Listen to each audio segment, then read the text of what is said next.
Muy buenas tardes.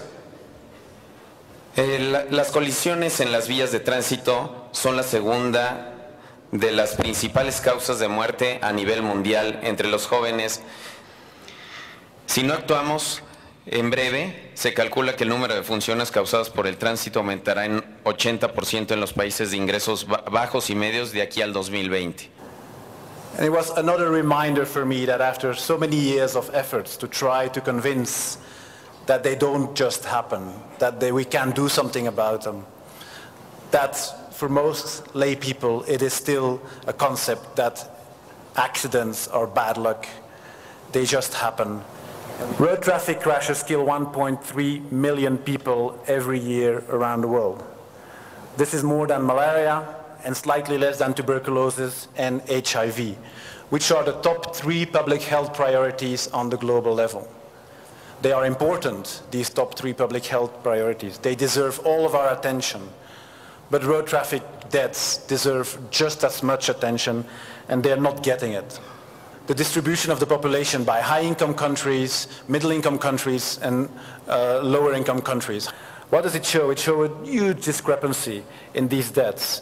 High-income countries have about 12% of the world population, have less than 9% of the accidents, and have more than half of all the registered vehicles in the world. While low and middle income countries, it's exactly the opposite. They have about 90% of all the deaths, but less than half of the vehicles. People who die on the roads are people inside cars, because this is the case in the US, in Canada, in Europe, and most of the high-income countries. But globally, half of the people who die on the road are people outside of cars. They are the people who walk, they are the people who cycle, they are the people on motorcycles. And if you look at some countries more in depth, up to 90% of the people dying on the road are people on motorcycles, on bicycles, and on foot. Why? Because our infrastructures are not built for the vulnerable road users that they are. Our infrastructures are built to make transport by car and by truck easier, and we keep ignoring to a large extent the needs of the pedestrians, and the bicyclists and the motorcyclists.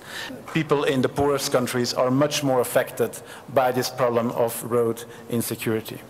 We have a big problem, and it's rising. Road traffic deaths are the 9th leading cause of death right now, and if nothing happens, by 2030 they will be the 5th leading cause of death. We have a big problem out there, but we really know what works. We really know what can be done. This is not something that we have to sit and watch happen. This is not the price of development. Road traffic deaths are the price of inaction. They are the price of lack of political will. Seatbelts, for example. They might be the intervention that has saved the most lives among all road safety interventions in the last decades. In the UK, we have a reduction of 35% of hospital admissions since they were introduced. In Australia, more than 20%. We know it from Australia, but we also know it from lower income countries like Mexico, where we can see already good results since the new legislation was adopted in Guadalajara and in León.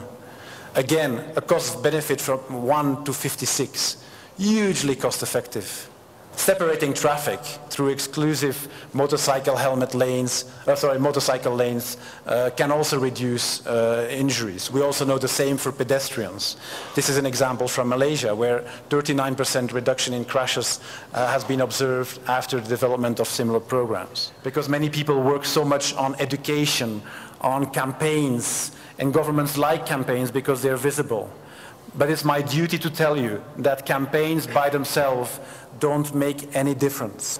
But a campaign just to say wear your seatbelt or don't drink and drive, at best will improve a little bit the knowledge for a few days, but it is not going to save lives. We have moved from it being a national issue that was addressed nationally and locally to an international issue. And this started probably in 2004 with World Health Day dedicated to road safety.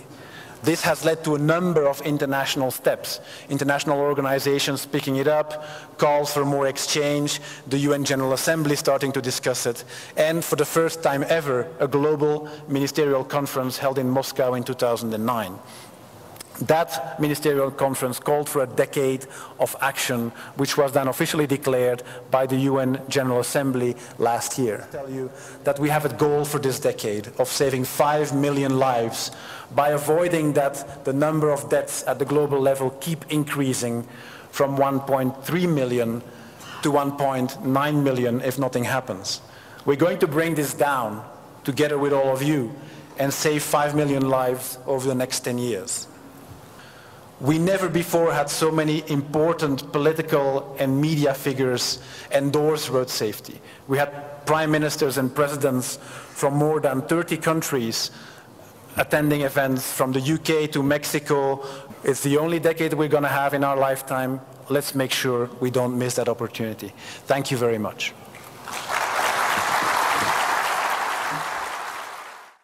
Secretaría de Comunicaciones y Transportes. 120 años comunicando a México. Vivir mejor. Gobierno Federal.